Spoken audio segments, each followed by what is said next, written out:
Intervjuu helilooja Märt-Matis Lillega. Mis teeb teie loomingu eriliseks?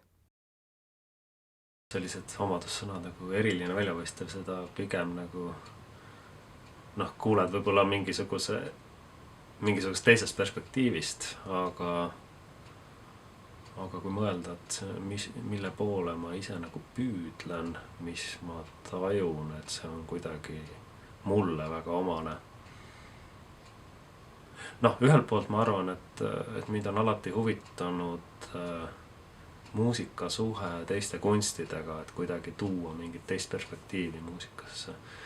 Ja mul on nagu väga lähedane suhe kirjandusega, nii et ma olen kasutanud tihtipeale mingisuguseid ütleme kirjanduslikke kujundeid või mõnikord ka mingit kirjanduslikku vormi või mingit sellist kirjanduslikku lähtekohta puht muusikaliste ideede teostamiseks või siis olen üritanud mingit mitte muusikalist ideed tõlkida muusikakeelde, et see on olnud nagu väga huvitav ja inspireeriv.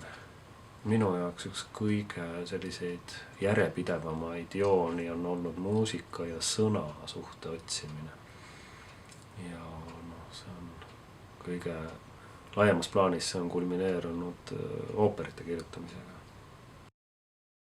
Mis on teie loomingu läbiv joon?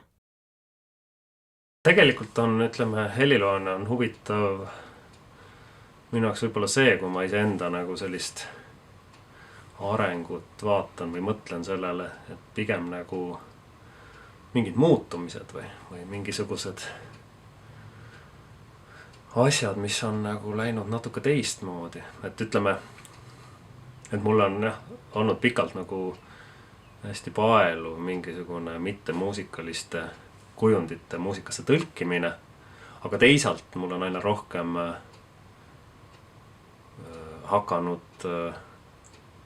hakanud meeldima ka puht muusikaliste nagu vahenditega tegelemine, nii et selles mõttes võib-olla nende kahe vaheline mingisugune suhe on midagi, mis on olnud nagu suht läbiv. Kirjeldage oma loomingulist tööprotsessi. Üks olulisemaid asju on korraliku muusikalise idee väljatöötamine ja selle idee all ma mõtlen nagu sellisest suht läbi struktureeritud ideed. Ehk siis mingit lähtekohta, mis annab väga konkreetseid tulemusi väga paljudele erinevatele tasanditele. Ja see on minu jaoks nagu väga oluline ja samas ka väga inspireeriv, et see on mingisugune hästi tugev algtõuge, mis siis põhjustab kõike seda, mis sellest ideest tuleneb. Mis valmistab teie loomingulises töös enim rõõmu? Mis raskusi? Üks suurimaid rõõme on kindlasti seesama idee kujunemine, mis siis saab üheks olulisemaks tõukaks, mis läbi kogu selle loomeprotsessi nagu kannustab ja toetab. Kindlasti on ka äärmiselt meeldiv ja rõõmustav, kui see kõik see raske protsess lõpuks ühel pool on see kõlalise tulemuse kogemine, sest nagu muusika oma loomuselt on midagi tegelikult äärmiselt abstraktset, nii et see lihaks saamise osa selles on alati väga huvitav, tihtipeale üllatav ja õnneks tihtipeale ka väga rõõmustav. Aga raskus, mõnikord on see, et nagu ikka, ma arvan ükskõik mis loome inimestel, et mõnikord võib-olla idee võib kuhugi kinni joosta, et siis ennast nagu sealt välja raputada, see nõuab nagu teatavat sellist spetsiifilist pingutust, et mida mina olen üritanud teha, on mingisuguseid perspektiivi muutusi kasutada, et vaadata seda ühte ideed väga erinevate rakursside läbi. Ja võib-olla teistpidi jällegi seesama lihaks saamine, et mõnikord see on lihtsalt nii valuline, mõnikord see tuleb nii raskelt, eriti kui tegemist on mingisuguse väga suure ja samas võib-olla väga eksperimentaalse asjaga, et lihtsalt see selline ütleks siis materjali vastupanu või kui esimestes proovides tihtipeale asjad ei tule ka hästi välja. Et see, ütleme, orkestriloo esimene proov on alati väga raske, mõnikord ka isegi masendav. Aga õnneks lõplik tulemus enamikel juhtudel on jällegi olnud nagu reeglina rõõmustav. Mis teid inspireerib?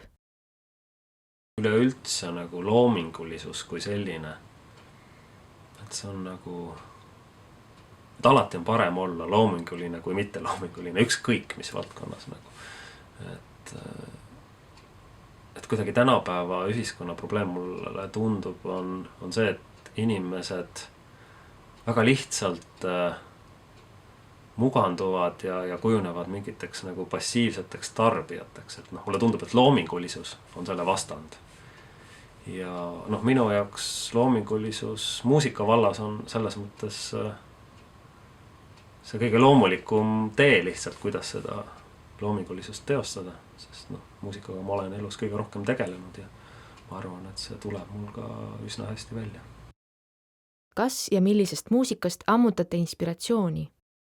Mul on päris mitmeid heliloojaid, kes on mul olnud erinevatel aegadel eeskujuks, aga see tihtipeale nagu muutub ja mingisuguse konkreetse idee jaoks võib olla nagu väga erinev helilooja või teos, mis nagu annab sellist nagu head toetuspunkti ja ka inspiratsiooni. Aga tihtipeale on väga inspireeriv kuulata nagu täiesti teist tüüpi muusikalist mõtlemist, et mulle väga meeldib pärimusmuusika. Et see on kuidagi pikka aja jooksul välja kujunenud erinevad muusikakultuurid, et see on justkui nagu selline loomingulise idee labor, kuidas mingit muusikalist maailma üles ehitada.